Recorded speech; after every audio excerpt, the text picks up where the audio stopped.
தேவனுடைய வார்த்தையை நாம் கவனிக்கும்படி கர்த்தர் நமக்கு கிருபை தருவாராக. இங்கே வாசிக்கிறோம், அல்லாமலும் நீங்கள் பகுத்தறிவுள்ளவர்களாக இருந்து சிலருக்கு இரக்கம் பாராட்டி சிலரை அக்னியிலிருந்து இழுத்து விட்டு. இதை நமக்கு இருக்கிற பகுத்தறிவு என்று சொல்லப்படுகிற இந்த அனுபவமானது மற்றவர்களுக்கு விடுதலையை கொண்டு வருகிறதாக அமைக்கப்பட வேண்டும் என்று இங்கே யூதாவிலே எழுதுகிறதை நாம் பார்க்கிறோம். சிறிய நிருபமாக இருந்தாலும் அநேக விஷயங்களை இந்த 25 வசனங்கள் சொல்லியிருக்க என்று பார்க்கிறோம். கடந்த காலங்களிலே நடந்த அந்த சம்பவமாக இருக்கட்டும், மோசேயின் நாட்களிலே நடந்த சம்பவங்களாக இருக்கட்டும், பிசாசானவன் மோசேயின் சரீரத்தை குறித்து தர்க்கித்ததாக இருக்கட்டும், அநேக விஷயங்களை இந்த பகுதியிலே, இந்த வேத பகுதியிலே சிறிய அதிகாரத்திலே நாம் கவனிக்கிறோம். ஆனால் அதில் முக்கியமாக இங்கே நாம் பார்க்கிற கடைசியில் இருந்து முடிக்கிறதுக்கு முன்பாக இங்கே சொல்லப்படுகிறது பகுத்தறிவுள்ளவர்களாக இருந்து என்று இந்த பகுத்தறிவு என்ற விஷயத்தை நாம் கடந்த வாரத்தில் ஒரு சில விஷயங்களை நாம் கவனித்தோம். பகுத்தறிவு என்பது என்ன தெரியுங்களா?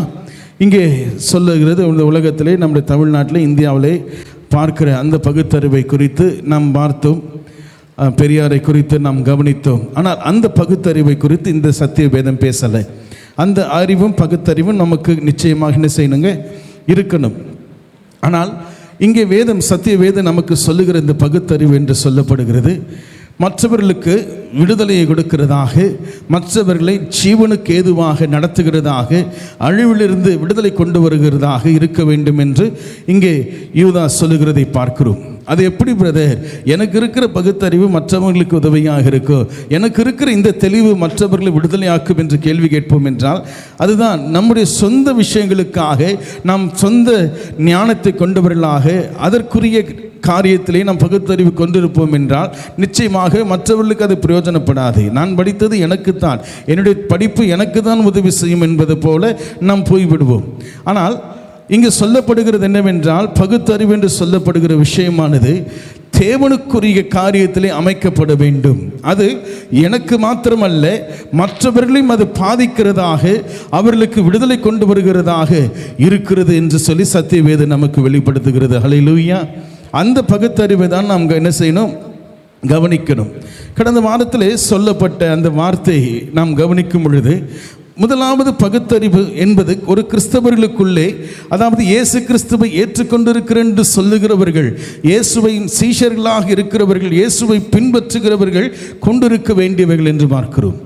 இன்றைக்கு முதலாவது ஒரு கிறிஸ்துவை பின்பற்றுகிறவர்கள் அறிந்து கொள்ள வேண்டிய ஒரு பெரிய ஒரு உண்மை என்ன தெரியுங்களா? இயேசு கிறிஸ்து என்று சொல்லப்படுகிறவர் ஒரு மதத்தினுடைய கடவுள் அல்ல என்பதை முதலாவது ஒரு கிறிஸ்தவன் அறிந்திருக்க வேண்டியது ஒரு பகுத்தறிவு. ஹல்லேலூயா! உண்மைதானுங்க. இயேசு கிறிஸ்துவை ஒரு கிறிஸ்தவ கடவுளாக நீங்களும் நானும் காண்பித்து விடுவேன் என்றால், மற்ற மதத்தில் இருக்கிறவர்களுக்கு இயேசு கிறிஸ்து எப்படியாக காணப்படுகிறார்? விரோதியாக காணப்படுகிறார். அவர்களை என்ன செய்ய முடியாது, நாம் ரட்சிக்க முடியாது. அவர்களை அக்கினியிலிருந்து நம்மால் என்ன செய்ய முடியாது, கொண்டு வர முடியாது. ஆகவே தான் மதத்துக்குரியவராக நான் தேவனை காட்டுவேன் என்றால் நிச்சயமாக அது பகுத்தறிவு என்பது அல்ல.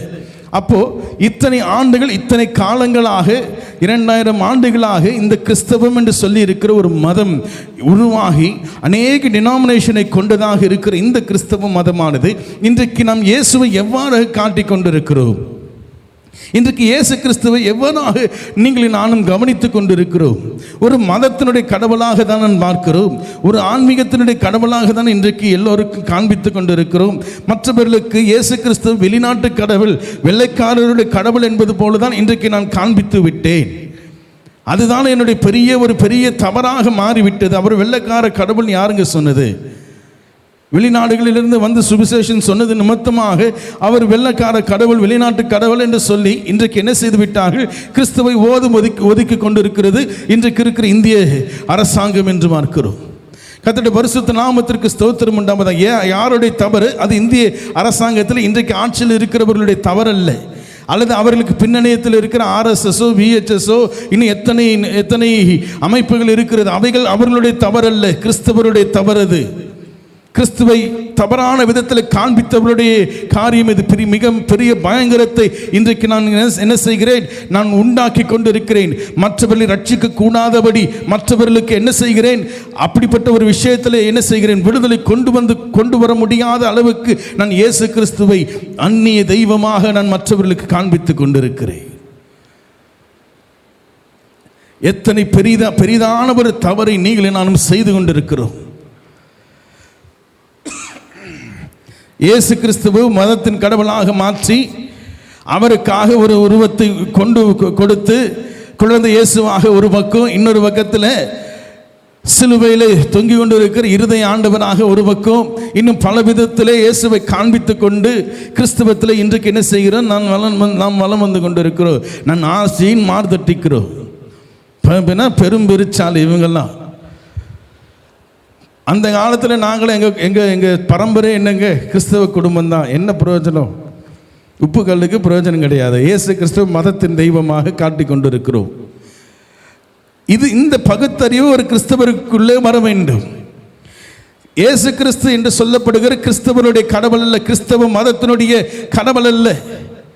கிறிஸ்தவர் அப்போ நான் யார் பிரதர், நான் எந்த மதம் பிரதர் அப்படின்னு கேள்வி கேட்பீங்கன்னா இன்னும் நீங்கள் பகுத்தறிவில் வரலன்னு தான் அர்த்தம். இன்னைக்கு சொல்ல போகிற வார்த்தை செய்தியை மனந்திருந்து கேளுங்க. ஒரு குறுகலான மனதோடு பார்ப்போம் என்றால் நமக்கு தவறாக இது போய்விடும்.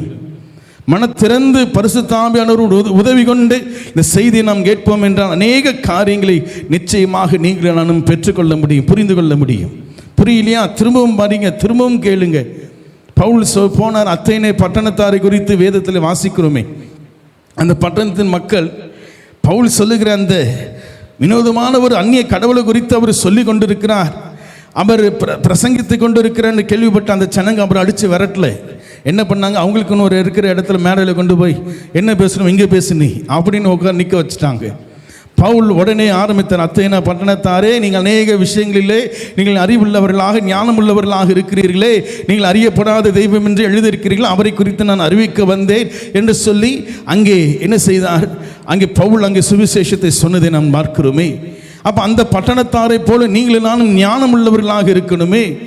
இன்றைக்கு ஏதாவது ஒரு விஷயம் நம் கேள்விப்பட்டு வரும் பொழுது, நாம் கொண்டு வரும் பொழுது அதை வேண்டாம் என்று நாம் உதறித்தல் என்னென்று நாம் யோசிக்கிறதே கிடையாது.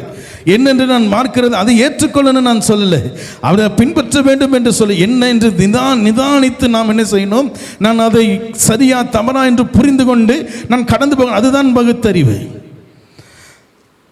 இல்லை என்றால் நான் எதையும் கேட்காம என்ன நடக்கிறது என்று பார்க்காம அதை நான் விரட்டுவேன் என்றால், அது வேண்டாம் என்று சொல்லிவிடுவேன் என்றால் அது என்னவாக மாறிவிடுகிறேன், நான் மூடனாக நான் மாறிவிடுகிறேன், பைத்தியக்காரனாக நான் ஆகிவிடுகிறேன். அதே போலதான் இன்றைக்கு கூட இயேசு கிறிஸ்துவை நான் மதத்துக்குரியவராக காண்பித்து என்ன செய்து விட்டேன், மற்றவர்களுக்கு விரோதியாக மாற்றிவிட்டேன். அப்போ மற்றவங்க நிறைய பேர் இன்னைக்கு இயேசுவை ஏற்றுக்கொண்டு வந்திருக்கிறாங்களே பிரதர், இயேசு கிறிஸ்துவை ஏற்றுக்கொண்டு இருக்கிறார்களே பிரதர் அப்படின்னு சொல்லணும்னா, நமக்கு இருக்கிற இந்த பகுத்தறிவு மக்கள் மத்தியில் இருக்கிற அந்த திறந்திருக்கிற மனசை கொண்டதுனால், அந்த காரணத்தினால தான் அநேக பிரச்சனைகள் உண்டாக கடந்து போகும் பொழுது எந்த தெய்வமாவது எனக்கு உதவி செய்யாதா என்று சொல்லும் பொழுது இயேசு செய்வார் என்று சொன்ன உடனே அவரை தேடி வந்தவர்கள் என்று பார்க்கிறோம். ஆனால் உண்மையான அடிப்படையில் தெய்வத்தை தேடுகிறவர்களாக இன்றைக்கு மனிதன் என்ன செய்கிறதுன்னு இல்லை என்று பார்க்கிறோம். ஏதோ ஒரு தேவைக்காக தான் கடவுளை தேடி என்ன செய்கிறான், இத்தனை மதங்களை உருவாக்கி அவைகளை பின்பற்றி கொண்டிருக்கிறான். உண்மையான தெய்வத்தை கூட, உலகத்தின் இரட்சகரை கூட இன்றைக்கு மதத்துக்குள்ளாக அவன் பூட்டி வைத்திருக்கிறார். அவர் எங்களுடைய கடவுள் என்று சொல்லி இஸ்லாமியர்கள் இயேசுவை ஏற்றுக்கொள்ள முடியாது, இந்துக்கள் இயேசுவை ஏற்றுக்கொள்ள முடியாது, மற்ற மதத்தில் இருக்கிற இயேசுவை ஏற்றுக்கொள்ள முடியாது. காரணம் என்ன அப்படின்னா, இயேசு கிறிஸ்து மதத்தினுடைய கடவுள் என்று சொல்லி நான் தாழ் போட்டு வைத்திருக்கிறேன், அவர் எங்களுக்கு சொந்தம் அப்படின்ட்டு. உண்மைதான், இயேசு கிறிஸ்துக்கு என்ன அவரை ஏற்றுக்கொண்டு அவரை பின்பற்றுகிறவர்கள் சொந்தம், அது எந்த மாற்றம் அல்ல. அவர் மதத்துக்குரியவர் அல்ல என்பதை முதலாவது அந்த பகுத்தறிவு ஒவ்வொரு கிறிஸ்தவனுக்குள்ளும் வர வேண்டும். அவரை அந்த விதத்தில் கிறிஸ்துவை நான் என்ன செய்யணும், இந்த உலகத்தில் இருக்கிறவர்களுக்கு நான் காண்பிக்க வேண்டும். பிலிப்பியர் 4:8 எடுத்து வாசிங்களேன். பிலிப்பியர் 4:8. அப்போ நீங்களே நானும் எப்படிப்பட்டவைகளை நாம் சிந்திக்க வேண்டுமா? பகுத்தறிவுள்ளவர்களாக நீங்களே நானும் இருக்கணும். அப்படி இருப்பது நிமித்தமாக உங்களுக்கு எனக்கு எப்படிப்பட்ட காரியங்கள் நமக்கு கிடைக்கிறது, நமக்கு மாத்திரமல்ல அது மற்றவர்களுக்கும் எப்படியாக இருக்கிறது என்றால் விடுதலை கொண்டு வருகிறதாக இருக்கிறது என்று பார்க்கிறோம். நான் எது உண்மை, எது பொய், எது நீதி உள்ளவைகள், எது கற்புள்ளவைகள் என்று நான் நிதானிக்கிறவனாக அந்த சிந்தையோடு கூட என்னுடைய சிந்தை காணப்பட வேண்டும் என்று நாம் கவனிக்க வேண்டும். பகுத்தறிவு என்று சொல்லும் பொழுது இன்றைக்கு கிறிஸ்தவத்திற்குள்ளே அநேக காரியங்கள் என்ன செய்கிறதுங்க, நடந்து கொண்டு இருக்கிறதை பார்க்கிறோம். ஒரு மத ரீதியாக ஒரு கிறிஸ்தவம் என்று சொல்லப்படுகிறது. ஒரு மத ரீதியாக இன்றைக்கு என்ன செய்கிறது என்றால் போய்கொண்டிருக்கிறது. பல கோட்பாடுகளை, கட்டுப்பாடுகளை கொண்டதாக இன்றைக்கு கிறிஸ்தவம் நின்று கொண்டிருக்கிறது. ஆகவே இப்படிப்பட்ட ஒரு சிந்தனை, இப்படிப்பட்ட ஒரு நிலையில் நீங்களும் நானும் போய்கொண்டிருக்கும் பொழுது அங்கே போகக்கூடாது. விசேஷமாக சொல்லணும்னா இந்து கோயில்களுக்கு போகக்கூடாது அப்படின்வாங்க. விக்கிரகங்களுக்கு படைக்கப்பட்டதை சாப்பிடக்கூடாது, அப்படிப்பட்டவர்களோடு கூட நண்பர்களாக இருக்கக்கூடாது அப்படின்னு சொன்ன உடனே உலக நண்பர்கள், கிறிஸ்தவன் ஒரு கிறிஸ்டியன் ஃப்ரெண்டாக இருந்தான்னா தப்பு கிடையாது, ஒரு இந்து நமக்கு ஃப்ரெண்டாக இருந்தால் தப்பு என்பது போல இன்றைக்கு ஒரு சில காரியங்கள் என்ன செய்கிறது, கிறிஸ்தவத்திற்குள்ளே தழைத்தோங்கி கொண்டிருக்கிறது. விசேஷமாக ஆவிக்குரிய சபைகள் என்று சொல்லுகிறவர்கள் செய்கிறவைகள் இவைகள் என்று பார்க்கிறோம். அதே போலவே திருமணம், இந்து திருமணங்களுக்கு கல்யாணத்திற்கு போகக்கூடாது, இஸ்லாமியருடைய திருமணத்திற்கு போகக்கூடாது என்ற பல தடைகளை என்ன செய்து கொண்டிருக்கிறார்கள், செய்து கொண்டிருக்கலாம், போகக்கூடாது அப்படின்னு சொல்லி பல விஷயங்கள் என்ன செய்கிறது, கிறிஸ்தவத்திற்குள்ளே ஒரு கட்டுப்பாடாக வைத்திருக்கிறார்கள். அப்படியே அவங்களும் கூட பல மற்ற மதங்களில் இருக்கிறவர்கள் கூட அந்த கட்டுப்பாடுகளை கொண்டவர்களாக இருக்கிறார்கள். நான் அதை குறித்து நான் பேச வரலை. நான் கவனிக்க வேண்டியது, பகுத்தறிவுள்ளவர்களாக நீங்கள் நான் இருக்கணும் அப்படின்னா அப்போ நம்ம எங்கே வேணால் போகலாமா, நான் என்ன வேணால் நான் செய்யலாமா அப்படி என்பதை நாம் என்ன செய்யணும், நிதானிக்க வேண்டும். உங்களுக்கு எனக்கும் ஒரு கட்டுப்பாடை இன்றைக்கு இருக்கிற கிறிஸ்தவம் என்ன செய்கிறது, கொண்டிருக்கிறது என்று பார்க்கிறோம்.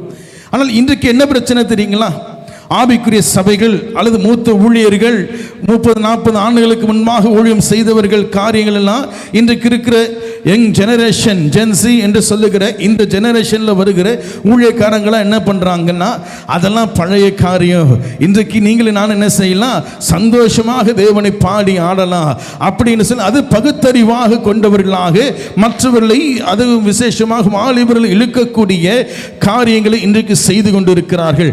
பாடல் பாடுகிற விஷயம், நடனம் ஆடுகிற விஷயங்கள், இன்னும் பல விஷயங்களை இன்றைக்கு என்ன செய்கிறார்கள், திருச்சபைகளிலே செய்து கொண்டிருக்கிறதை நாம் பார்க்கிறோம்.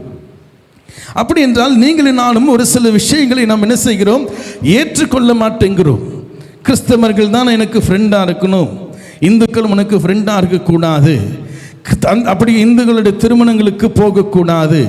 நான் இன்னும் பொய் சொல்லலை, நடக்கிற காரியங்கள் தானே இப்படி தானே நமக்கெல்லாம் சொல்லிக் கொடுத்துருப்பாங்க, சொல்லிக் கொடுக்குறாங்க. நாம் கூட சில விஷயங்களை நம்ம என்ன செய்கிறோம், அங்கெல்லாம் செய்யக்கூடாது, போகக்கூடாது என்று நாம் இருக்கிறோம். அந்த பக்கமே, அந்த கோயில், அந்த இந்து கோயில் அந்த பக்கமே போக மாட்டாங்க, அப்படி சுற்றிக்கிட்டு இன்னொரு தெரு வழியாக போயிடுவாங்க. அங்கே பாடல் ஏதாவது போய் கொண்டிருக்கிறது, அங்கே ஏதாவது பூஜை பண்ணிவிட்டு அந்த சைடே நாம் போக மாட்டோம். காரணம் என்னவென்றால் நமக்குள்ளே ஒரு சில காரியங்கள் நம்ம என்ன செய்கிறோம், வைத்து கொண்டு இருக்கிறோம். ஒரு கட்டுப்பாடை கொண்டவர்களாக இன்றைக்கு கிறிஸ்தவம் நின்று கொண்டிருக்கிறது. அது சரி தவறு என்று நான் சொல்ல வரல, அது செய்யணும்னு நான் சொல்லலை, அது செய்யக்கூடாது என்று நான் சொல்ல வரல. நீங்களே நானும் வேதத்தின் அடிப்படையிலே பகுத்தறிவுள்ளவர்களாக நாம் என்ன செய்ய வேண்டும், இருக்க வேண்டும் என்று வேதம் சொல்லுகிறது. ஹல்லேலூயா. நீங்களே நானும் போவதற்கு நாம் என்ன செய்கிறது இல்லைங்க, மற்ற காரியங்களுக்கு போவதற்கோ, மற்ற அவர்களுடைய கூட்டங்களுக்கோ, அவர்கள் நடத்துகிற பஜனைகளுக்கோ நாம் போக மாட்டோம். காரணம் என்னென்னா அதெல்லாம் நான் செய்யக்கூடாது, அதை நான் போகக்கூடாது, விக்கிரகங்களுக்கு அந்த பூஜை செய்யும் பொழுது நான் இருக்கக்கூடாது என்று பல விஷயங்களை சொல்லுகிறோம். ஆனால் சுவிசேஷத்தை நான் சொல்லும் பொழுது மட்டும் அந்த ஜனங்கள், அந்த மதத்தில் இருக்கிறவங்க இந்த கிறிஸ்தவ மதத்திற்குள்ளே வந்து அந்த மீட்டிங் அட்டென்ட் பண்ணணும் என்கிற எண்ணம் நமக்குள்ளே இருக்கிறது. நம்ம போக மாட்டோம், ஆனால் அவர்களை நம்ம என்ன செய்யணும், அழைக்கிறோம். இயேசு அழைக்கிறார் என்று சொல்லி பாடலை பாடி இன்னைக்கு என்ன செய்கிறோம், அந்த மதத்தில் இருக்கிறவங்க, கிறிஸ்தவ மதத்தில் இருக்கிறது சுவிசேஷ கூட்டங்களுக்கு அழைக்கிறோம். அவங்க எப்படி வருவாங்க, அதை மீறி வருகிறவர்கள் வந்து என்ன செய்கிறார்கள்? ரட்சிக்கப்பட்டவர்களாக கடந்து போகிற காரியங்களை நான் பார்க்கிறேன். ஏனென்றால் அவர்களுக்கு இருக்கிற பிரச்சனைகள், பாடுகளை கொண்டு இயேசு உங்களுக்கு கண்ணீரை துடைக்கிறபடினாலே, உன் பிரச்சனைகளை மாற்றுகிறபடினாலே, உன் வேதனைகளை மாற்றுகிறபடினாலே அவர்கள் வந்து என்ன செய்கிற அடைகிறார்கள். ஆனால் எல்லோரையும் நம்மால் என்ன செய்ய முடியல, மாற்ற முடியல. அவர்களை இயேசுவை ஏற்றுக்கொள்ள வைக்க முடியவில்லை என்று பார்க்கிறோம். காரணம் என்னவென்றால், மத ரீதியாக நீங்களும் நானும் அவர்களை அழைத்து கொண்டிருக்கிற எங்க சுவிசேஷம் சொல்லி அதான் சொன்ன. தெளிவாக இந்த விஷயத்தை நான் கவனிக்க போகிறோம்.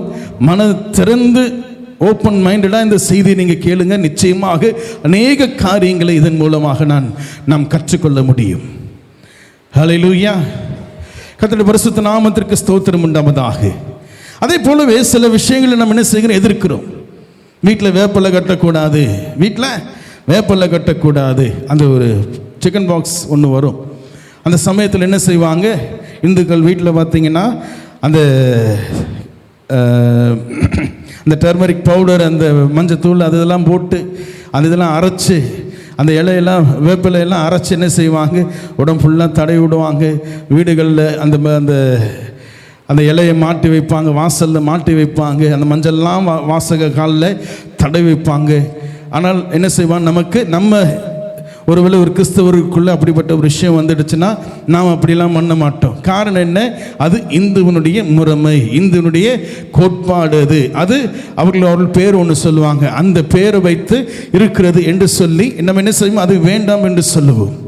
ஆனால் உண்மையை நீங்கள் நானும் கவனித்து பார்ப்போம் என்றால், ஒருவேளை அவர்கள் மத ரீதியாக மதத்தின் பெயரிலே அதை அவர்கள் செய்தாலும் கூட அந்த வியாதிக்கு அவைகள் மருந்தாக அமைக்கப்படுகிறது. அது பகுத்தறிவு. அந்த பகுத்தறிவை நீங்களும் நானும் பெற்றிருப்போம் என்றால் நம்ம வீட்டில் வேப்பலை கட்டுவோம். ஐயோ பிரதர், வீட்டில் வேப்பலை கட்ட சொல்கிறாரு அப்படின்னு நினைக்காதீங்க. நான் என்ன சொல்ல வருகிறேன் என்றால், நம்முடைய அந்த கோட்பாடுகளை கொண்டவர்களாக, மூட நம்பிக்கைகளை கொண்டவர்களாக, கிறிஸ்தவத்திலையும் அது மூட நம்பிக்கை தான். நீங்கள் அதை செய்யக்கூடாது என்று சொல்லுகிறது மூட நம்பிக்கை தான். அது நிமித்தமாக அந்த வியாதியை முறிக்கிற தன்மையுள்ள காரியங்களை நீங்களும் நானும் இழந்து போகிறோம்.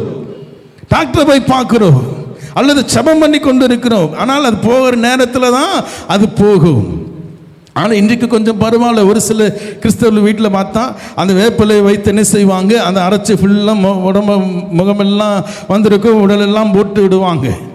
என்ன செய்கிறாங்க? அந்த மஞ்சள் தண்ணி வீட்டில் வாசல் தரிக்கிற விஷயங்கள் எல்லாம் கூட இன்றைக்கு என்ன செய்கிறது? கிறிஸ்தவ எதிர்க்கிறவர்கள் உண்டு. விசேஷமாக ஆவிக்குரிய சபைகள் என்று சொல்லுகிறவர்கள் எதிர்க்கிறவர்கள் உண்டு. முறவாசல் பண்ணக்கூடாது. வாடகை வீட்டில் இருக்கிறவங்கலாம் அநேக முறவாசல் பண்ணுவாங்க. நம்ம என்ன செஞ்சிருவோம்? முறவாசல் பண்ணக்கூடாதுன்னு சொல்லிட்டு அதுக்கான காசு எவ்வளோ? 200 ரூபாவா? அதை கொடுத்துருவோம். நாங்கள் முறவாசல்லாம் பண்ணுறது இல்லைங்க. அப்படி இருந்தால் நாரிடும் வீடு. உண்மைதானே? வீடு வாசலை பெருக்கலை, தண்ணி தெளிக்கலைன்னா தூசிகள் உள்ளே வரும். அந்த நாட்களில் இந்த சாணியை கரைச்சி ஃபுல்லாக விடுறது எதுக்குங்க? அந்த கிருமிகள் உள்ளே வரக்கூடாது என்பதற்காக செய்கிற விஷயங்கள் எல்லாம் அவைகள் எல்லாம். ஆனால் ஒரு மதத்தின் போர்வையில் அதை என்ன செஞ்சிட்டாங்க? அதெல்லாம் நம்ம பண்ணக்கூடாது என்று சொல்லி இன்றைக்கு கிறிஸ்தவத்தில் போதித்து கொண்டிருக்கிறார்கள். ஆனால் அதெல்லாம் நிச்சயமாக நீங்களும் நானும் செஞ்சே ஆகணும். வீடு வாசலை பெருக்கே ஆகணும், அங்கே தண்ணி தெளிச்சே ஆகணும். முடிஞ்சதுன்னா சாணி கூட கரைச்சி ஊற்றுங்க, அதெல்லாம் மஞ்சளை கூட என்ன செய்ய கரைச்சி ஊற்றுங்க, ஒன்றும் பிரச்சனை இல்லை. அவங்க உலகத்தில் இருக்க என்ன சொன்னாலும் நமக்கு தேவையில்லாத கிருமிகள் வீட்டை வந்து அண்டாதபடி அப்படிப்பட்ட விஷயங்களை அவங்க மதத்தின் பேரை வைத்து சொன்னாதான், கடவுள் பேரை வச்சு சொன்னாதான் செய்வாங்க என்று சொல்லி என்ன செய்தார்கள்? சொன்னது நிமித்தமாக செய்கிறார்கள். நான் கிறிஸ்தவனான பிறகு அதெல்லாம் விட்டுட்டேன் அப்படின்னு சொல்லிட்டு நீங்கள் நானும் என்ன செய்கிறோம்? தவறான விஷயத்தை பின்பற்றுகிறவர்களாக நாம் நின்று கொண்டிருக்கிறோம். கர்த்தருடைய பரிசுத்த நாமத்திற்கு ஸ்தோத்திரம் உண்டாவதாக. அப்போ நீங்களும் நானும் சத்தியத்தின் அடிப்படையில் ஒவ்வொரு விஷயங்களையும் நான் கவனிக்கும் பொழுது, இன்னொரு விஷயத்தில் சொல்லணும்னா பகுத்தறிவு விஷயத்தில் நீங்களும் நானும் கவனிக்கும் பொழுது அநேக விஷயங்களை நாம் வேண்டாம் என்று உதறி தள்ளி கொண்டிருக்கிறோம். ஒரு இந்து நண்பனாக எனக்கு இல்லாமல் இருப்பார் என்றால், ஒரு இந்துவை நான் நண்பனாக ஏற்றுக்கொள்ளாமல், நான் கிறிஸ்டியன் தான், ஒரு கிறிஸ்தவனை தான் நண்பனாக வச்சிருப்பேன், நான் அவங்க கூட நான் பேச மாட்டேன் அப்படின்னு சொல்லிட்டு நான் இருப்பேன் என்றால், அவர்களை நான் எப்படி அக்கினியிலிருந்து ரட்சிக்க முடியும்? அவர்களை எப்படி நான் அவர்களை விடுதலையாக்க முடியும்? அதாவது ஒரே விஷயம் நான் கற்றுக்கொள்ள வேண்டியது என்ன தெரியுங்களா? அவர்கள் போகிற வழியில் நான் போகணும் நான் சொல்லலை. இயேசு கிறிஸ்துவை அவர்களுக்கு உலக இரட்சகராக காண்பிக்கணும். அவர் எதற்காக ரட்சிப்பை அருளுகிறார் என்பதை நான் சொல்லணும். பாடுகளோடு கண்ணீரோடு கூட அவர்கள் வரும்பொழுது அவர்களுக்கு கிறிஸ்துவை குறித்து தான சுவிசேஷத்தை நான் சொல்ல வேண்டும் என்றால், அவர்களோட நண்பனாக இல்லாமல் விரோதியாக இருப்பேன் என்றால் நான் எப்படி போய் நான் பேச முடியும்? எப்படி போய் நான் அவர்களுக்கு நான் சொல்ல முடியும்? கிறிஸ்துவின் நிமித்தமாக அவர்களை நான் ஏற்றுக்கொள்ள வேண்டும். அதுதான் பகுத்தறிகிற விஷயம். அது அவங்க வீட்டில் அதெல்லாம் ரொம்ப எப்போ பாட்டு போட்டுக்கிட்டே இருக்கிறாங்க பிரதர். பாட்டு எப்போ போட்டுக்கிட்டே இருக்காங்க. நம்ம போடலையே பாட்டு? நம்ம ஒரே கிளிரமான சில நேரங்களில் நம்ம மாட்டு போட்டு நம்ம சுற்றி கொண்டு இருக்கிறோம். நம்ம கேட்கலையே பாட்டு? இன்றைக்கு நீங்களும் நானும் என்ன செய்கிறது இல்லை, சரியான விதத்தில் நான் தெய்வத்தை புரிந்து கொள்ளாமல் இருக்கிறதுனால பல விஷயங்கள் இப்படிப்பட்ட வெளி தோற்றமாக இருக்கிற விஷயங்களிலே நான் கட்டுப்பாடு உள்ளவனாக இருக்கிறேன் என்று சொல்லி அவர்களுக்கு தர வேண்டிய வர வேண்டிய ரட்சிப்பை நான் தடுத்து கொண்டிருக்கிறேன். அங்கே யூதா சொல்றார், தெளிவா சொல்றார், தேவனுடைய அன்பிலே உங்களை அல்லாமலும் நீங்கள் பகுத்தறிவுள்ளவர்களாக இருந்து நான் வாழ்கிற பூமி எந்த பூமிங்க? எங்கெங்க இருக்கிறோம்? எல்லா நம்பிக்கைகளை கொண்டிருக்கிற ஒரு பூமியில வாழ்ந்து கொண்டிருக்கிறோம். அது இருக்கிற இடம் பிசாசு, அங்கெல்லாம் போகக்கூடாது. இந்த பூமியே பிசாசு கிட்ட தான் இருக்குன்னு ஆண்டவர் சொல்றார். இது உலகத்தின் அதிபதி வருகிறான் அப்படின்றார். அப்படின்னு என்ன? உலகத்தின் அதிபதி யாருங்க? பிசாசானவன். அப்ப பிசாசு இருக்கிறான். இந்த உலகத்தை விட்டு நாம் போய்விட முடியுமோ? உலகத்தை விட்டு நான் ஐயோ அப்பா இங்க பிசாசு இருக்கிறப்ப ஆண்டவர் சொல்லிட்டாரு, நான் போய்விட முடியுமா? அப்படின்னா ஒரு கிறிஸ்தவன் இங்க வாழ முடியாது.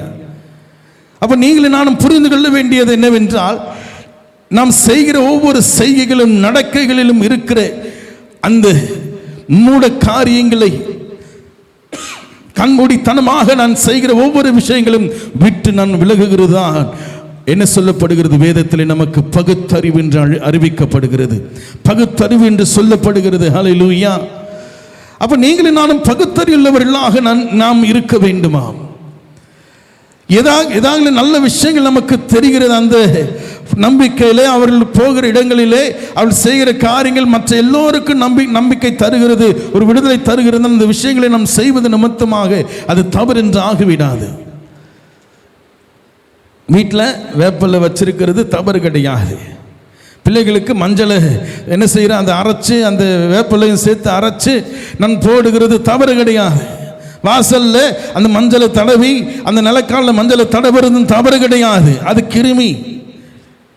கிருமிகளை அது என்ன செய்ய போக்குறது என்று பார்க்கிறோம் நிலக்காலில். ஏனென்றால் அந்த இடத்துல நான் வீட்டுக்கு வெளியில் போயிட்டு வரும் பொழுது அந்த இடத்துல நான் என்ன செய்ய செருப்பு கழிட்டு போகும் பொழுது அந்த இடத்துல இருக்கிற கிருமிகள் வீட்டுக்குள்ளே வராதபடிக்கு அவைகள் தடுக்கிறது என்று பார்க்கிறோம்.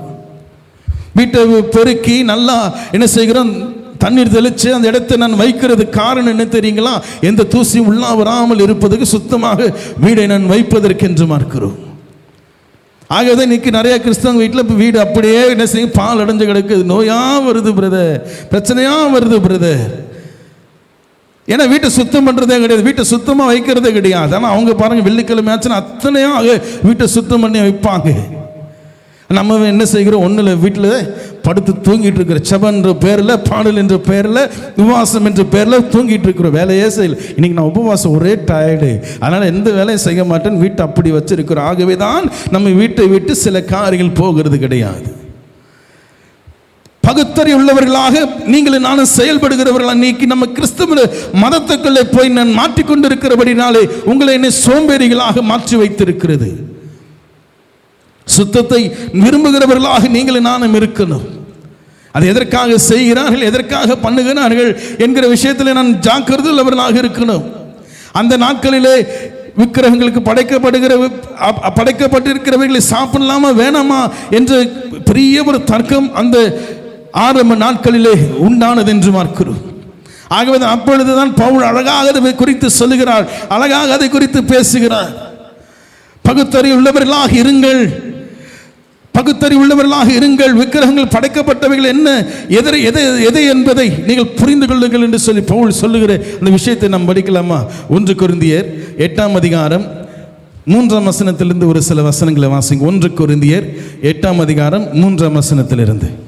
இங்கே வாசிக்கிறோம், விக்கிரகங்களுக்கு படைக்கப்பட்டிருக்கிறதை புசிக்கிற விஷயத்திலே நீங்கள் ஞானம் உள்ளவர்களாக இருக்க வேண்டும், அதை புரிந்து கொள்ள வேண்டும் என்று சொல்லி அங்கே சொல்கிறார். முதல்ல நாம் அந்த விக்கிரகங்களை, அந்த தெய்வங்களை, தேவர்கள் என்று சொல்லுகிறார்கள், தெய்வங்களை நீங்கள் நானும் ஒரு பொருட்டாக நீங்கள் நானும் என்ன செய்கிறோம், எண்ணிக்கொண்டிருக்கிறோம். அதை பொருட்டாக எண்ணுகிறது நிமித்தமாக உங்களுக்கு எனக்கு எப்படிப்பட்ட ஒரு செயல் வருகிறது என்றால், ஆஹா அது கிட்ட போனாலே நமக்கு பிரச்சனை, அது பக்கம் போனாலே நமக்கு பிரச்சனை, அப்படி என்று சொல்லி நாம் என்ன செய்கிறோம், நமக்குள்ளே ஒரு அதற்கென்று இந்த உலகத்தில் ஒரே தெய்வம் உண்டு, ஒரே கர்த்தர் உண்டு என்று சொல்லி சொன்னவர், இத்தனை தெய்வங்கள் இந்த உலகத்தில் இருந்தாலும் அதை குறித்து நீங்கள் நானும் என்ன செய்யக்கூடாது, அதை அசட்டை பண்ணக்கூடாது, அதை நான் கண்டுகொள்ளக்கூடாது என்கிற விஷயத்தில் இங்கே பவுல் பேசுகிறதை பார்க்கிறோம். அப்போ விக்கிரகங்கள் படைக்கப்பட்டதை நான் புசிக்கலாமா என்று கேள்வி கேட்போம் என்றால் கூடாது. காரணம் என்னவென்றால், அவைகள் உங்களுக்கு எனக்கும் நான் எப்படிப்பட்ட நம்பிக்கையில் கொண்டிருக்கிறோம் என்பதை அது என்ன செய்கிறது, வெளிப்படுத்துகிறதாக இருக்கிறது. ஒரு நண்பர், பக்கத்தில் இருக்கிற ஒரு நண்பர் என்ன செய்கிறாங்க, விக்கிரகங்கள் படைக்கப்பட்டதை கொண்டு வந்து இது விக்கிரகம் வீட்டில் செஞ்சு பூஜை செஞ்சு கொண்டு வந்திருக்கிற காரியம் இதை சாப்பிடுங்கன்னு சொன்னால் தூக்கி அவங்க மூஞ்சி முன்னாடியே போடுறது. ஏன்னா இவங்க பரிசுத்தவான், ஆமாம் தானே, தூக்கி அவங்க வேண்டாங்க இதெல்லாம் நாங்கள் சாப்பிட மாட்டாங்க அப்படின்னு சொல்லிடுறோம். ஆனால் இது நிமித்தமாக அவர்களுடைய இருதயம் எந்த அளவுக்கு தேவனை விரும்பும், தேவனை விரும்பாது என்பதை நாம் புரிந்து கொள்ள வேண்டும். அதை எடுத்து வச்சு சாப்பிடுங்க நான் சொல்ல வரல. அப்படிங்களா, சரி என்று சொல்லி வாங்கி உள்ளே வைத்து அவள் போன பிறகு வேற யாருக்காவது நீங்கள் நான் என்ன செய்யலாம், கொடுக்கலாம். ஏழைகள் எத்தனை பேர் உண்டு, உட்கார்ந்து பசியோடு இருக்கிறவர்கள் எத்தனை பேர் உண்டு, அவர்களுக்கு கொண்டு போய் நீங்கள் நானும் கொடுத்துடலாம். ஆனால் அவர்கள் முன்பாக நீங்கள் நான் பரிசுத்தவான், எங்கள் ஆண்டவர் இப்படிலாம் சொல்லியிருக்காரு, இதெல்லாம் நான் சாப்பிடக்கூடாது என்று சொல்லி அவர்களை மூஞ்சில் அடித்த மாதிரி நான் சொல்லி அனுப்பி விடுவேன் என்றால் அந்த ஆன்மாவை நீங்கள் நானும் அக்கினியிலிருந்து ரட்சிக்க முடியாது. புசிக்க சொல்லல, பவுலாதான் சொல்லாது புசிக்கணும்னு சொல்லல, அது ஒரு பொருட்டல்ல, அது ஒரு பொருட்டான அது விக்கிரகங்கள் படைக்கப்பட்டது, அதுவும் ஒரு பொருட்டு அல்ல என்ற ஒரு சிந்தை உங்களுக்கு எனக்கு இருக்க வேண்டும். இன்னைக்கு என்ன சொல்லிடுறாங்க, அது பக்கமே போறது தொடர்றதே கிடையாது, அது தொட்டா இவங்களுக்கு ஷாக் அடிச்சிடும் போல, தொட்டா ஷாக் அடிச்சிடும். இல்லைங்க, நீங்களும் நானும் மற்றவர்களை விடுதலையாக்க வேண்டும் என்றால், அவர்களுக்கு கிறிஸ்துவை தெரிவிக்க வேண்டும் என்றால் நிச்சயமாக தேவனுடைய அன்பிலே நீங்கள் நானும் அவர்களை என்ன செய்யணும், காத்து கொள்ள வேண்டுமா? ஆனால் இன்றைக்கு நான் அப்படிப்பட்ட செயல்களை செய்கிறது கிடையாது. இப்படிப்பட்ட விஷயங்களை நாம் செய்கிற அவர்களே ஒருவேளை புரிந்து கொள்வார்கள் என்றால் சந்தோஷம்.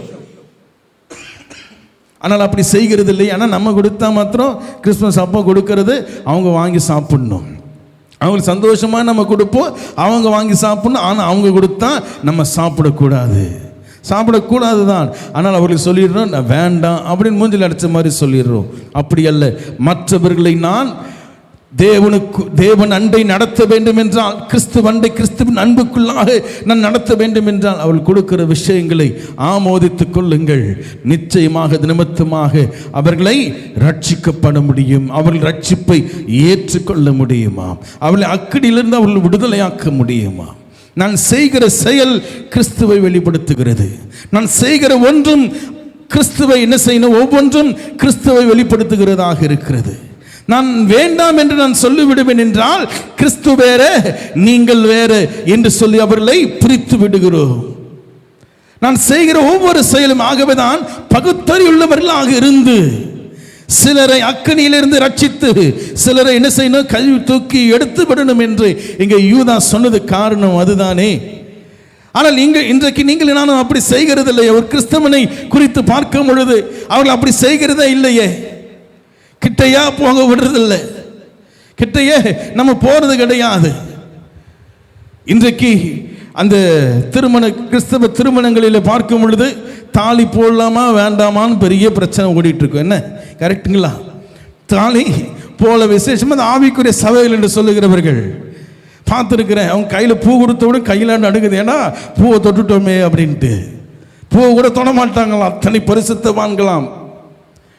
அவர்கள் நம்பிக்கை குறித்து நான் சொல்ல வரல. பகுத்தறிவுள்ளவர்களாக இருந்து ரட்சிக்கக்கூடிய தன்மையை இழந்து போகிறவர்களாக, கிறிஸ்துவ காண்பிக்காதவர்களாக நான் போய் விடுகிறேனே. கிறிஸ்துவர்களுக்குரியவர்களும் அவர்களுக்குரியவர்களாகவும் இருக்கிறார் என்பதை நான் சொல்லுவதற்கு நான் என்ன செய்கிறேன்? நான் மறந்து போகிறேன். நான் அவரை கிறிஸ்துவர்களுக்கு விரோதியாக மாற்றிக்கொண்டிருக்கிறேன் என் செயலின் நிமித்தமாக. அதுக்காக எல்லாருடைய ஃப்ரெண்டா சுத்திட்டு போங்க, எல்லாருடையும் போங்க அப்படி சொல்ல வரலனா. இயேசு கிறிஸ்து என்னங்க செஞ்சாரு? இயேசு கிறிஸ்து என்ன செஞ்சார்? அவர் பரிசுத்தர் அல்லவா? அவரை போல பரிசுத்தர் இந்த உலகத்தில் கிடையவே கிடையாது. ஆனால் வேதபாரகன் பரிசேயன் என்ன நினைச்சா, அவரை விட பரிசுத்தவான்கள் என்று நினைத்தார்கள். ஆகவே சொல்றாங்க, என்ன வந்தா இவர் என்ன பாவிகளோடு உட்கார்ந்து கொண்டு இருக்கிறார், இவர் என்ன வேசைகளோடு உட்கார்ந்து கொண்டு இருக்கிறார், இவர் என்ன எப்போ பார்த்தாலும் கடன் மட்டும் இங்கே பிரச்சனையில் இருக்கிறவங்க எங்களோடு கூட உட்கார்ந்து கொண்டு இருக்கிறார் என்று தானே இயேசுவை சொன்னாங்க. அதான் ஆண்டவர் சொன்னார், யாருக்கு ரட்சிப்பு தேவை? நீதிமானுக்கா ரட்சிப்பு தேவை? பரிசுத்தம் உள்ளவனுக்கு ரட்சிப்பு தேவை? இல்லப்பா, பாவிகளுக்கு தான் ரட்சிப்பு தேவை. ஹல்லேலூயா! இதுதாங்க பகுத்தறிவு. ஆனால் இன்றைக்கு நீங்களும் நானும் என்னுடைய பரிசுத்தம் என்று சொல்லி நான் செய்கிற சில கோட்பாடுகளை, கிறிஸ்தவ மதத்தினுடைய கோட்பாடுகளை கொண்டவனாக மற்றவர்களுக்கு கிறிஸ்துவை விரோதியாக நான் மாற்றிக்கொண்டிருக்கிறேன். உன் பரிசுத்தத்தை தூக்கி என்ன சரி கீழே போடு. ஆனால் இன்றைக்கு நான் செய்கிற செயல்கள் எல்லாம் எப்படி ஆக போகிறதுன்னா, அவங்க வேற நான் வேற. யாரு அவங்க? வேற இயேசு கிறிஸ்து வேற. இயேசு கிறிஸ்து கிறிஸ்தவ மதத்தினுடைய கடவுள் அல்ல. இயேசு கிறிஸ்து கிறிஸ்தவ மதத்தினுடைய கடவுள் அல்ல. கடவுள் அல்ல. இயேசு கிறிஸ்து கிறிஸ்தவ மதத்தினுடைய கடவுள் அல்ல என்கிறது ஆணித்தரமாக நம்முடைய இருதயத்திலே, நம்முடைய சிந்தையிலும் போக வேண்டும். முதல்ல நம்ம கிட்ட தான் போகணும், நமக்குள்ள தான் போகணும். அப்போதான் மற்றவங்க கிறிஸ்துவை ஏற்றுக்கொண்டு வர முடியும். தாலி கற்ற விஷயத்தில் தாலி கட்டலாமா வேணாமான்னு தெரியல வருது. இன்றைக்கு நம்ம என்ன செய்துட்டு வந்துறீங்களா? உலகத்தில் இருக்க ஒவ்வொரு நாடுகளுக்கும் ஒவ்வொரு கலாச்சாரம் உண்டு. உண்மைதானே? கல்ச்சர் வேறு, கலாச்சாரம் என்பது வேறு. இங்கே நம்முடைய நாட்டில், நம்ம தென் தேசத்தில் பார்த்தாலே தமிழ்நாட்டில் ஒரு கலாச்சாரம் இருக்கும், கேரளாவில் ஒரு கலாச்சாரம் இருக்கும், ஆந்திராவில் ஒன்று இருக்கும், கர்நாடகாவில் ஒரு கலாச்சாரம் இருக்கும். ஒரு இடங்களில் நகை டைரக்டாக தாலியில் போடுவாங்க. ஒரு உதாரணத்துக்கு தான் சொல்கிறேன், பல விஷயங்கள் இருக்கிறது. ஒரு சில பேர் நூல் கட்டுவாங்க, மஞ்சள் கயிறோ இல்லை ஏதோ வெள்ளை கயிறில் கட்டுவாங்க. ஒவ்வொரு நாட்டுக்கும் கலாச்சாரம் வேறு. ஒவ்வொரு மாநிலத்திற்குமே கலாச்சாரம் என்பது வேறு. வெளிநாடுகளுக்கு போங்க, அங்கே தாலி கட்டுற பழக்கமே கிடையாது. அங்கே மோதிரம் மாற்றிப்பாங்க, அப்படின்னா என்ன செய்வாங்க? ஹக் பண்ணி கிஸ் பண்ணிப்பாங்க. அது அந்த நாட்டுடைய கலாச்சாரம் அது. ஆனால் இன்றைக்கு என்ன ஆகிறது என்றால், இயேசு கிறிஸ்து என்று சொன்ன உடனே, கிறிஸ்தவன் என்று கிறிஸ்டியன் என்று சொன்ன உடனே தாலி கட்டக்கூடாது, என்ன செய்யக்கூடாது? தாலி கட்டக்கூடாது, மோதிரம் ஓடக்கூடாது என்று பல கட்டுப்பாடுகளை கிறிஸ்தவம் என்ன செய்து விட்டது என்றால் கொண்டு வந்து விட்டது. 150 ஆண்டுகளுக்குள்ளாக கிறிஸ்து ஒரு கலாச்சாரத்தை என்ன செய்கிறவர்? விரும்புகிறவர். இன்னொரு கலாச்சாரத்தை வெறுக்கிறவர் அல்ல. கிறிஸ்து எல்லா கலாச்சாரத்தையும் உடையவராக கிறிஸ்து இருக்கிறார் என்பதை நான் புரிந்து கொள்ள வேண்டும். எல்லா கலாச்சாரத்துக்கும் ஒத்தவராக இயேசு கிறிஸ்து இருக்கிறார் என்பதை நான் புரிந்து கொள்ள வேண்டும். ஆக இன்னைக்கு நாளடைவில் கிறிஸ்தவத்தில் ஒரு மாற்றம் வந்துருச்சு. என்னங்க? அவங்க தாலி கட்டிக்கலாம், அந்த தாலிக்கு பதில் சரடுன்னு சொல்கிறாங்க, அதை போட்டுக்கலாம். டாலர் அங்கே முருகன் சிம்பிளுக்கு பதில் இங்கே என்ன சிலுவையை சிம்பிளாக போட்டு என்ன செய்கிறாங்க? கல்யாணம் கட்டிக்கிறாங்க. இப்போ இப்படிப்பட்ட மாறுதல் ஏன் வந்து விட்டது? காரணம் என்ன? கலாச்சாரத்தில் மாறுதல் ஏற்படும். மனுஷனுடைய கலாச்சாரத்திலே, வழிபாடுகளிலே மாறுதல்கள் நாட்களுக்கு ஏற்றபடி, காலங்களுக்கு ஏற்றபடி மாறுதல் ஏற்படும் என்று பார்க்கிறோம். அதை நான் ஒரு பரிசுத்தமாக, அதை செய்யாதது நிமித்தமாக நான் பரிசுத்தம் உள்ளவனாக இருக்கிறேன், அதை செய்கிறது நிமித்தமாக நான் பரிசுத்தம் உள்ளவனாக இருக்கிறேன் என்று சொல்லுவேன் என்றால், உங்களை என்னை போல முட்டாள் இந்த உலகத்தில் யாரும் கிடையாது. சீப்பு வச்சிருக்க கூடாதுன்னு பிரசங்கம் பண்ண ஊழியக்காரன் எனக்கு தெரியும், கேட்டிருக்கிறேன். சீப்பெல்லாம் வச்சிருந்தா ரவுடியாங்க. யாரு அப்படி தானே சொல்லியிருக்கோங்க, ஞாபகம் இருக்குன்னு நினைக்கிறேன். இப்போ இல்லை, ஒரு 20-30 ஆண்டுகளுக்கு முன்பாக. இன்னைக்கு எல்லாரும் சீப்பில் பேக்கில் என்னென்னமோ வச்சுட்டு கண்ணாடியிலிருந்து லிப்ஸ்டிக்கிலிருந்து எல்லா வகையான விஷயங்களையும் வச்சுட்டு நாம் என்ன செய்கிறோம்? சுற்றி கொண்டு இருக்கிறோம். அப்போ இது எப்படி, இவன் எப்பேற்பட்ட ரவுடி அப்படி தானே சொல்லணும். இவன் எப்பேற்பட்ட ரவுடியாக இருக்கிறான் போல. கலாச்சாரங்களில் நம்முடைய முறைகளில், நம்முடைய ஸ்டைல் என்று சொல்லலாம், அவைகளில் மாற்றங்கள் ஏற்படும். ஆரம்பத்தில் இருந்தது போல் இப்பொழுது நம்ம ட்ரெஸ்ஸு போடுறதே கிடையாது, கரெக்டுங்களா? அப்போல்லாம் பெல் பாட்டம் போட்டுட்டு சுற்றுவாங்க. அந்த மாதிரிலாம் கிராப் வெட்டிட்டு இருப்பாங்க. இப்போ அப்படிலாம் ஊழியக்காரங்களே அப்படி கிடையாது. ஏன்னா ஊழியக்காரங்களை அப்படி அப்போல்லாம் க்ளீன் ஷேவ் பண்ணிட்டு தான் இருப்பாங்க ஊழியக்காரங்களை பார்த்தீங்கன்னா. இப்போ அப்படி கிடையாது, மாறி போயிடுச்சு. காரணம் என்ன? காலங்கள் மாறுகிறது என்று பார்க்கிறோம். ஆனால் இதை நான் செய்வது நிமித்தமாக, இதை நான் கடைபிடிப்பது நிமித்தமாக நான் கட்டுப்பாடுள்ளவனாக, கிறிஸ்தவனாக, பரிசுத்தம் உள்ளவனாக இருக்கிறேன் என்று நான் சொல்லி என்ன செய்கிறேன்? அநேக காரியங்களை, அநேகரை கிறிஸ்துவை நான் என்ன செய்கிறேன்? அநேகருக்கு கிறிஸ்துவை நான் விரோதியாக நான் மாற்றிக்கொண்டிருக்கிறேன். நம்முடைய பகுத்தறிவு என்று சொல்லுகிற விஷயம், நீங்கள் இப்படி பண்ணுங்க, இப்படி பண்ணாதீங்க என்று நான் சொல்ல வரல. இதை செய்யுங்க, இதை செய்யாதீங்க என்று நான் சொல்ல வரல. எதை செய்ய வேண்டுமோ, மற்றவர்களுக்கு கிறிஸ்துவ அண்டை நடத்துகிற வழியிலே நம்முடைய செய்கைகள் அமைக்கப்பட வேண்டும் என்பதுதான் பகுத்தறிவு. கிறிஸ்துவை அவர்களுக்கு சொந்தமாக்க வேண்டியதுதான் எனது பகுத்தறிவு. என்னுடைய செயல் நான் பகுத்தறிந்தவனாக கிறிஸ்துவை அவர்களுக்கு அதை விரோதியாக காட்டிவிடுமோ என்ற சிந்தை உள்ளவனாக நான் ஒவ்வொரு செயலை நான் செய்ய வேண்டும். ஒரு வார்த்தையில் பேசிடலாம், ஒன்றும் பிரச்சனை கிடையாது, போயா அப்படின்னு சொல்லிடலாம், இல்லை முடியாதுன்னு சொல்லிடலாம், வேண்டாம் மூஞ்சில் அடித்த மாதிரி சொல்லிடலாம். ஆனால் கிறிஸ்துவண்டு அவர்கள் நடத்த முடியாத அளவுக்கு நீங்கள் என்ன செய்து விட்டீர்கள்? அவர்களுக்கு கிறிஸ்துவை தூரமாக்கி விட்டீர்கள். உங்கள் மூலமாக அவர்களுக்கு ரட்சிப்பு வந்திருக்க வேண்டும். உங்கள் மூலமாக அவர்கள் இயேசுவை ஏற்றுக்கொண்டிருக்க வேண்டும். ஆகவே ஆண்டவர் என்ன செய்கிறார்? நம்மை ரட்சித்து இந்த உலகத்தில் அனுப்புகிறார் என்று வேதம் சொல்லுகிறது.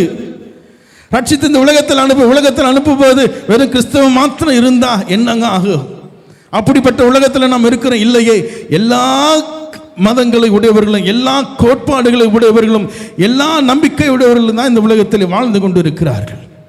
ஆகவேதான் இன்றைக்கு இந்திய தேசம் விசேஷமாக இன்றைக்கு இருக்கிற அரசாங்கம் கிறிஸ்தவர்களை வெறுக்கிறதுக்கு காரணம் இதுதான். அவருடைய கலாச்சாரத்திற்கு விரோதமாக, அவருடைய கோட்பாடுகளுக்கு விரோதமாக நான் கிறிஸ்துவை பிரசங்கிக்கிறபடினாலே, கிறிஸ்துவை இன்றைக்கு விரோதியாக, வெளிநாட்டு கடவுளாக கிறிஸ்துவனை இருக்கக்கூடாது என்று சொல்லி கங்கணம் கட்டி கொண்டு சுற்றி திரிந்து கொண்டு இருக்கிறார்கள். யாருடைய தப்புங்க? அவங்களுடைய தப்பு இல்லை, உங்களுடைய என்னுடைய தப்பு, நம்முடைய மூதாதையருடைய தப்பு. எல்லாத்தையும் பால் அடித்து எல்லாத்தையும் வீணாக்கி இன்றைக்கு மாற்றி வைத்து விட்டோம். பகுத்தறிவு உள்ளவனாக இன்றைக்கு நான் கிறிஸ்துவை பிரசங்கிப்பதை விட்டுவிட்டு என்னுடைய கோட்பாடுகள் அவனுடைய வழிபாடு என்னுடைய வழிபாடு அல்ல என்று சொல்லி அதை நான் என்ன செய்ய விரோதித்தபடினாலே நம்முடைய வழிபாடுகளை அவர்கள் விரோதிக்கிறார்கள். ஆகவே மத மாற்ற தடை சட்டத்தை கொண்டு வருகிறார்கள். இயேசுவை ஏற்றுக்கொள்ளுகிற அனுபவத்தை அவர்களால் தடை செய்ய முடியாது, யாராலையும் தடை செய்ய முடியாது. ஏனென்றால் அது தனிப்பட்ட மனிதனுடைய இருதயத்தில் ஏற்படுகிற அனுபவம் அது. ஆனால் மத மாற்றம் என்பது ஒரு கொள்கையிலிருந்து இன்னொரு கொள்கை, அதை தான் எதிர்க்கிறது இந்த அரசாங்கம். ஆனால் அதை நான் அது குறித்து நான் புரிந்து கொள்ளுகிறது இல்லை. அப்படிப்பட்ட ஒரு சிந்தை நமக்கு இல்லை என்று பார்க்கிறோம். மதமாற்றம் வந்துருச்சுன்னு சொல்றவனே எல்லா சபைகள் எழுதி செபிக்கிறோமே, நமக்கு ஏதாவது இருக்கிறதா? அதான் சொல்ல, எல்லாரும் செய்வது நிமித்தமாக அது சரி என்று ஆகிவிடாது. கடலுடைய கலர் என்னன்னு கேட்டா என்னன்னு சொல்லுவோம் எல்லாரும்? கடல் என்ன கலருங்க? ப்ளூ. பெரும்பாலான சொல்றது ப்ளூ. ஆனால் கிட்ட போய் பார்த்தா தான் தெரியும். தண்ணீருக்கு என்ன இல்லைங்க, கலரே கிடையாது, H2O அப்படின்னுவாங்க. வானம் கூட ப்ளூவாக இருக்குன்னு சொல்லுவோம், ஆனால் நேரில் போய் பாருங்க, போயிட்டே இருக்கும் பொழுது வானமே இல்லையே. நான் பார்க்கிறதோ என்னுடைய நம்பிக்கையோ வேற்றுமை உண்டாக்கலாம், அது ஒருவருக்கு ஒருவர் மாறி இருக்கலாம். ஆனால் எது உண்மை, எது சத்தியம் என்பதை நான் சொல்லுகிறவனாக, அதை கடைபிடிக்கிறவனாக தான் நீங்களும் நானும் இருக்க வேண்டும். அப்படித்தான் இயேசு கிறிஸ்து அந்த பாவிகளோடு உட்கார்ந்து கொண்டு இருந்தார் என்று பார்க்கிறோம். அங்கிருந்து விபச்சாரம் செய்கிற வேசிகளோடு கூட இயேசு கிறிஸ்து உட்கார்ந்து அவர்களுக்காக ஆண்டவர் உபதேசம் பண்ணினார் என்று பார்க்கிறோமே. கிறிஸ்து இயேசு அப்படி செஞ்சதுனால தான் இயேசு கிறிஸ்துக்கு முன்னாடி ஒரு கையும் மெய்யுமாக பிடித்த ஒரு விபச்சார பெண்ணை கொண்டு வந்து நிறுத்தினார்கள் என்று பார்க்கிறோம். இவளுக்கு என்ன சொல்றான்னு பார்ப்போம்.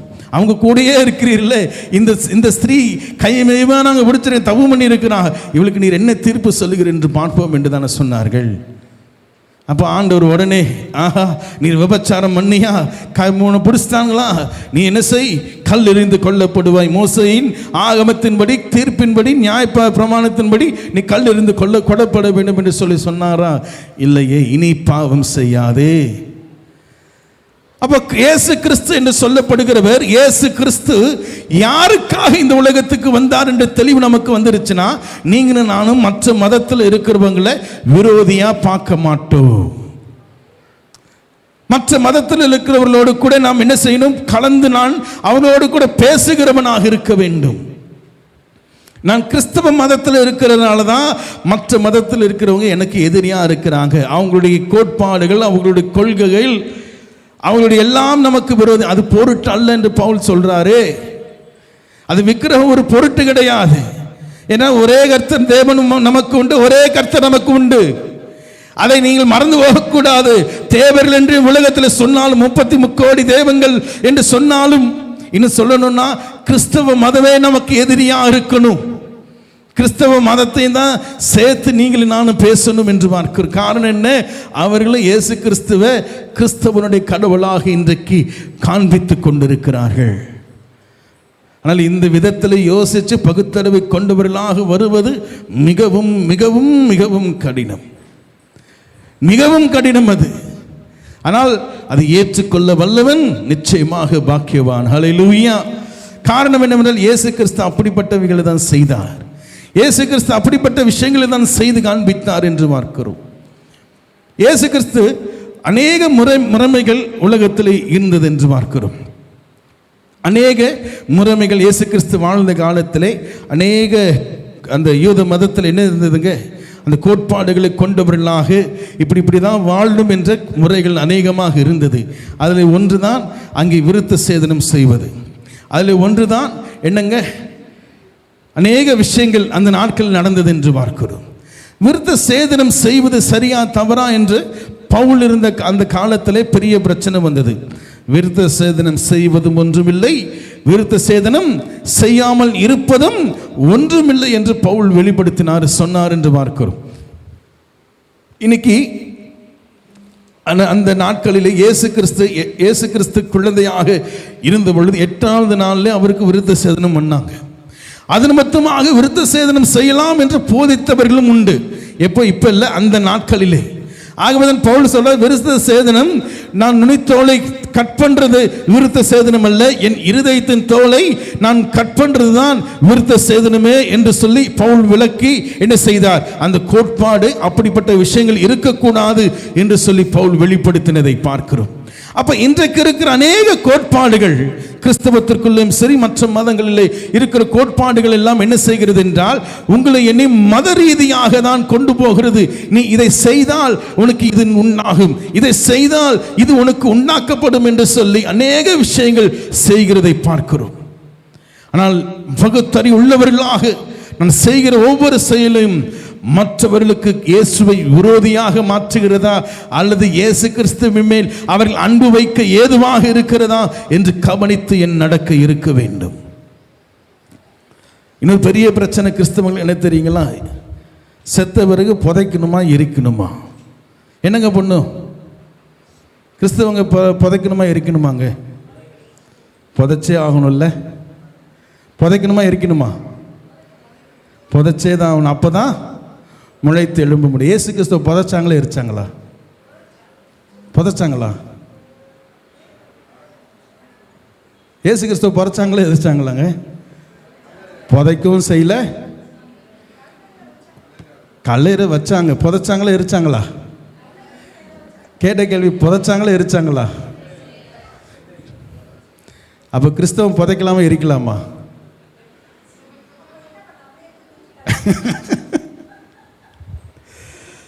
அதுதான் நாம் சில ஒரு கோட்பாடுகளை நான் கொண்டிருக்கிறபடினாலே இந்துக்கள்லேயே அந்த பிரச்சனை இருக்கும். சில பேர் புதைக்கவும் செய்வாங்க, எரிக்கவும் செய்வாங்க. இது புதைக்கிற எரிக்கிற பிரச்சனை கிடையாதுங்க, இடம்தான் பிரச்சனை. இடம் இருக்கா இல்லையா? அப்போது கிறிஸ்தவர்களும் சரி, அவர்கள் ரட்சிக்கப்பட்டு விட்டார்கள், ஞானஸ்நானம் எடுத்துட்டாங்க, அவங்க இறந்துட்டாங்க அப்படின்னா புதைச்சாகணும் சண்டை போடுகிற பெரிய போராட்டமே உண்டான காரியங்கள் எல்லாம் நான் அறிந்திருக்கிறேன். என்னுடைய தெரிஞ்ச ஒரு குடும்பத்தை சேர்ந்தவர்கள், அந்த சகோதரி மாத்திரம்தான் இயேசுவை ஏற்றுக்கொண்டிருந்தார்கள். ஆனால் அவர்கள் மரித்து போனார்கள். அவர்களை இங்கேருந்து சபை, அவங்க போகிற சபைக்கு போனவங்க போய் அங்கே ஒரே சண்டை. என்ன, இவங்களை நீங்கள் புதைச்சி தான் ஆகணும், அவங்க குடும்ப வழக்கத்தின்படி அவங்க எரிச்சாகணும்னு சொல்லி கடைசியில் கொண்டு போய் எரிச்சாங்க. இவங்க கஷ்டத்தோடு கூட வந்தாங்கன்னு பார்க்கிறோம். இங்கே புதைக்கிறது எரிக்கிறது பிரச்சனை கிடையாது. அதுதான் தெளிவாக நான் சொன்னேன். இயேசு கிறிஸ்து புதைச்சாங்களோ எரிச்சாங்களோ கேட்டால் என்ன பண்ணாங்கன்னு தெரியல, அவர் வச்சிருந்தாங்க, அவ்வளோதான். ஏன்னா அவங்களுடைய முறைமை அது.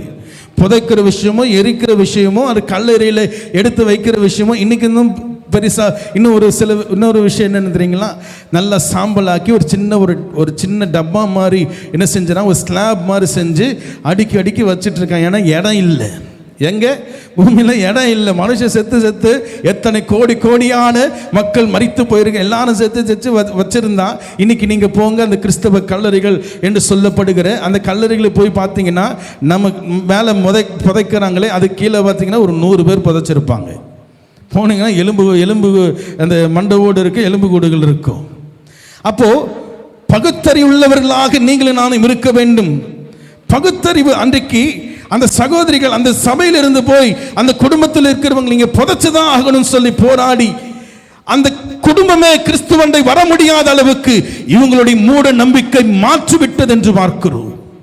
அந்த சகோதரி ரட்சிக்கப்பட்டது உண்மைதான், அந்த சகோதரி இயேசுவை ஏற்றுக்கொண்டது உண்மைதான். ஆனால் இந்த கிறிஸ்தவ மதத்தினுடைய கோட்பாடு என்ன, புதைக்கணும்னு சொல்லிட்டு அங்கே வாதாடியது நிமித்தமாக அந்த குடும்பமே கிறிஸ்துவை ஏற்றுக்கொள்ள முடியலே, அக்கனிலிருந்து வெளிவரவில்லையே. அதற்கு காரணம் எதுங்க? கிறிஸ்தவ மதத்தினுடைய கோட்பாடுகள்.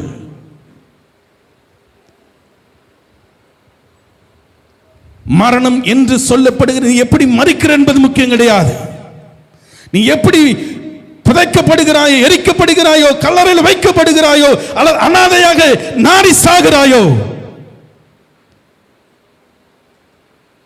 ஜீவன் உனக்குள்ள இருக்கும் என்றால் முளைத்தெழும்புவாய்.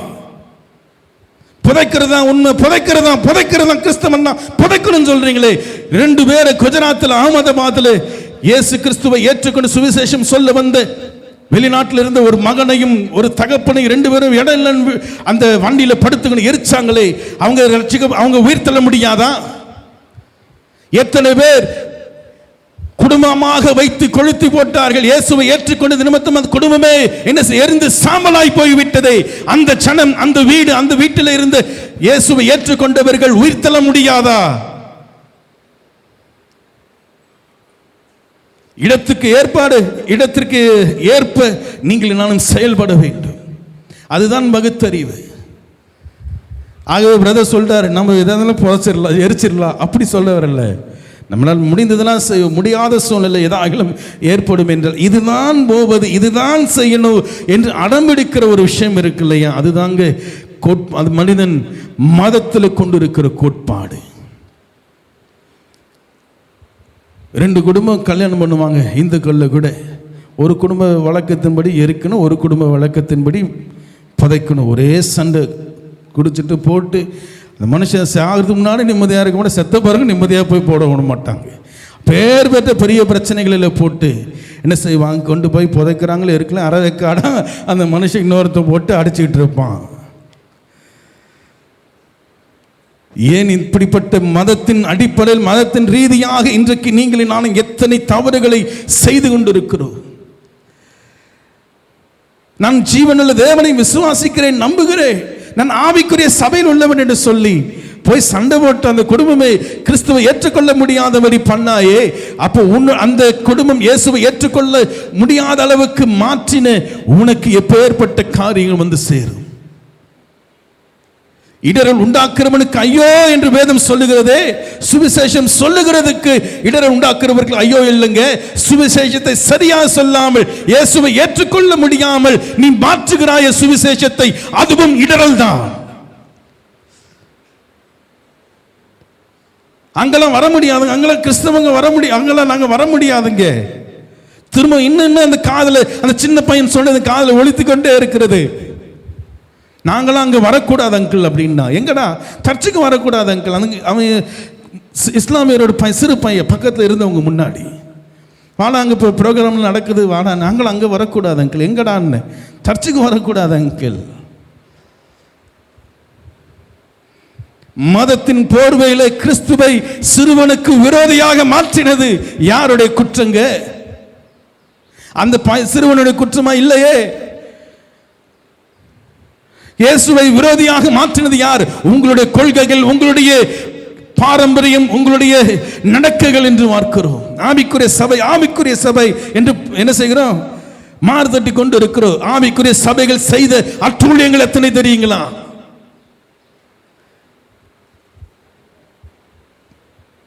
என்ன முறைமை என்று எனக்கு புரியவே இல்லை. என்ன முறைமை? திருமணம் பண்ணக்கூடாது, ஊழியம் செய்யறவங்க திருமணம் பண்ணக்கூடாது. இது ஒரு கோட்பாடு. ஒரு சில சபைகள் அதை பின்பற்றி கொண்டிருக்கிறது. ஆனா அவங்க ஊழியத்தில் போய் சேரும் பொழுது திருமணத்துக்கு என்னெல்லாம் செலவு பண்ணீங்களோ அந்த பணத்தை கொடுத்துருங்க. என்ன பித்தலாட்டம் இது? பண பித்தலாட்டம்.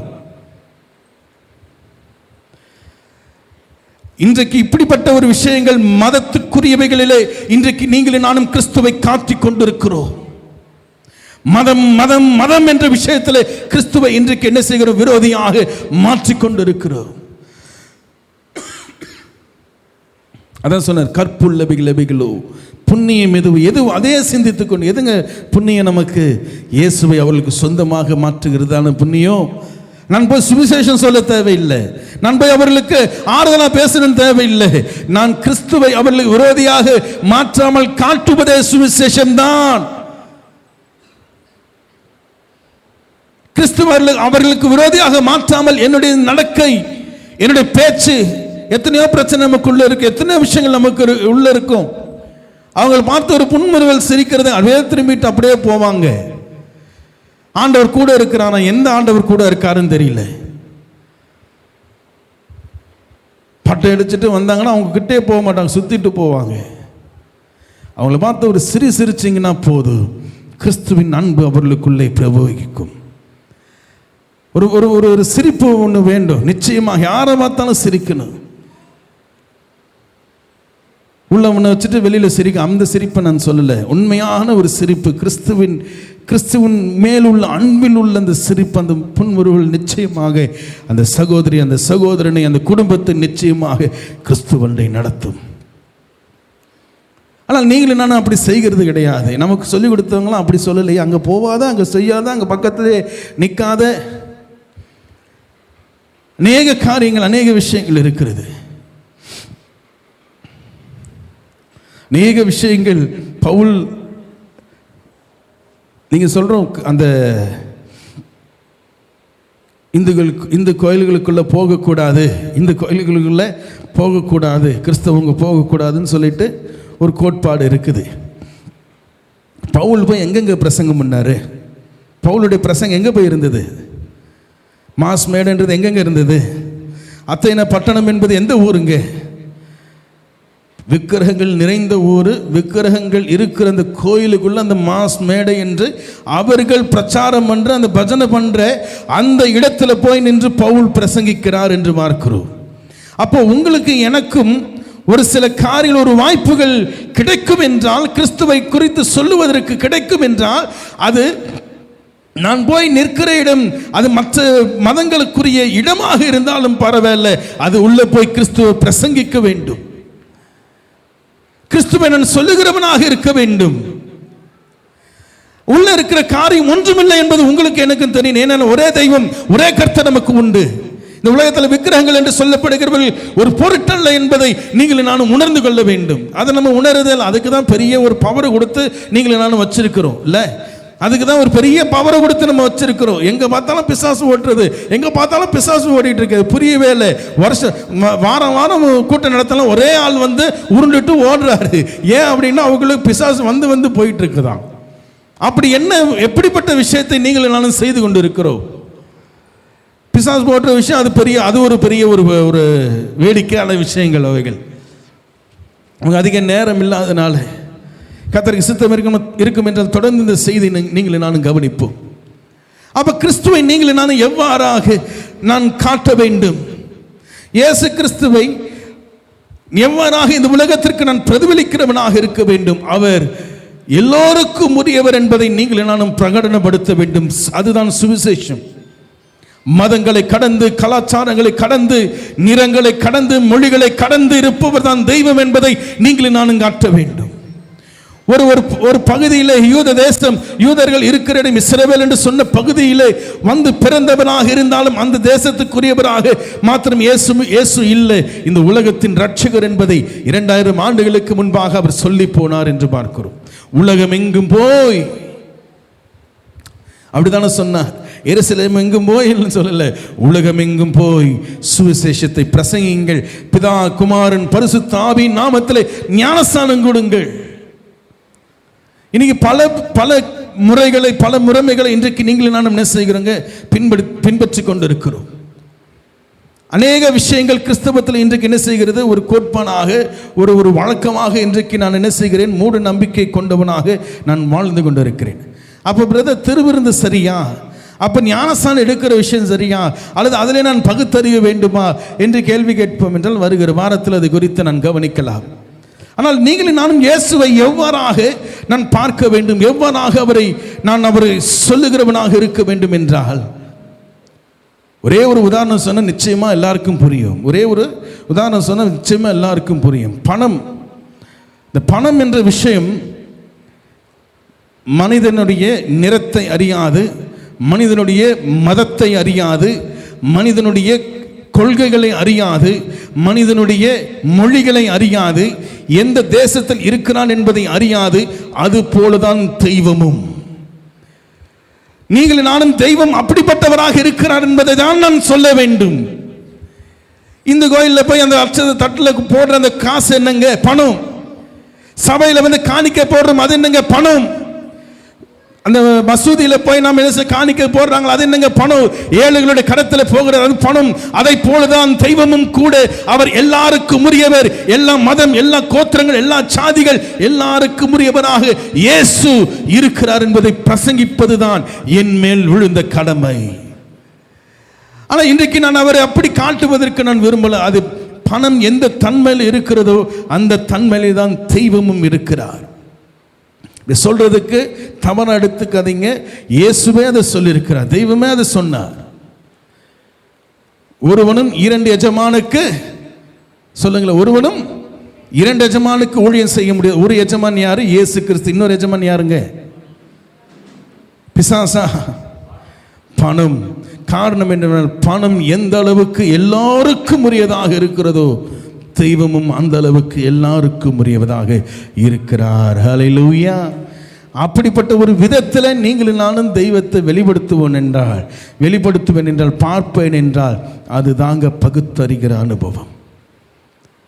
பணம் போய் இந்துக்களுடைய தட்டில் போய் என்ன செய்கிறது இல்லை, அந்த மஞ்சளை பூசிட்டு விழுறது கிடையாது. இங்கே வரும் பொழுது இங்கே வெள்ளை கலரில் ஒயிட்டாக மாறி விழுகிறது கிடையாது. அல்லது மசூதிக்கு போய் அங்கே போய் விழும் பொழுது அங்கே இருக்கிற நிலத்தின்படி அங்கே பணம் போய் மாறி போய் விழுகிறது இல்லை. எல்லா இடத்துலையும் ஒரே மாதிரி தான். பணத்தின் மதிப்பும் அதுதான், அந்த மதிப்பும் மாறாது. அதை போல தான் தெய்வமும். ஹல்லேலூயா. யார் கையில் இருந்தாலும், எவரிடத்தில் இருந்தாலும் ஒரே தன்மையாக, ஒரே மதிப்போடு இருக்கிறது போலதான் நம் தெய்வமும் இருக்கிறார். அப்படிப்பட்டவராக இயேசு இருக்கிறார் என்பதை பிரசங்கிப்பதுதான் பகுத்தறிவு. ஹல்லேலூயா. பணத்தை நாங்கள் கொண்டு போய் பக்கத்தில் இந்து இருக்காங்க, அவங்களுக்கு நாங்கள் கொடுக்கக்கூடாது. இந்த பக்கம் இஸ்லாமியர்கள் இருக்கிற அவங்களுக்கு நான் கொடுக்கக்கூடாது. இந்த பக்கம் கிறிஸ்தவர்கள் இருக்க அவங்களுக்கு நான் கொடுக்கக்கூடாது. அப்படி இல்லை. இந்த அரசாங்கம் கூட எப்படிங்க நம்ம செயல்படணும்? இந்த அரசாங்கம், இந்திய தேசமோ, நம்முடைய மாநிலமோ, மாநிலத்தில் இருக்கிற அரசாங்கமோ, அது உலகத்தில் இருக்கிற ராஜ்யங்களோ மதத்தின் அடிப்படையில் செயல்படக்கூடாது. அதுதான் அடிப்படை. மதத்தின் அடிப்படையில் செயல்படக்கூடாது. மத சார்பற்ற ஜனநாயகம் அப்படின்னு சொல்லுவாங்க. மத சார்பற்ற இருக்கிற அரசாங்கம் என்று சொல்லுவார்கள். அப்படிதான் தெய்வமும் கூட. தெய்வம் எப்படி இருக்கிறாரோ அப்படிதான் அரசாங்கமும் செயல்பட வேண்டும். பணம் எப்படி இருக்கிறதோ அப்படிதான் அரசாங்கமும் செயல்பட வேண்டும் என்று பார்க்கிறோம். எல்லாருக்கும் சமமாக, எல்லாருக்கும் என்ன செய்யணும், ஒரே விதத்தில் சமமாக செயல்படுத்தி காண்கிறவராக, அவர்கள் செய்கிறவர்களாக இந்த அரசாங்கம் இருக்கிறது போலதான் தெய்வமும் இருக்கிறார் என்பதை உணர்ந்து கொள்வதுதான் பகுத்தறிவு. ஹல்லேலூயா. கர்த்தருடைய பரிசுத்த நாமத்திற்கு ஸ்தோத்திரம் உண்டாவதை. எழுந்து நிற்போம்.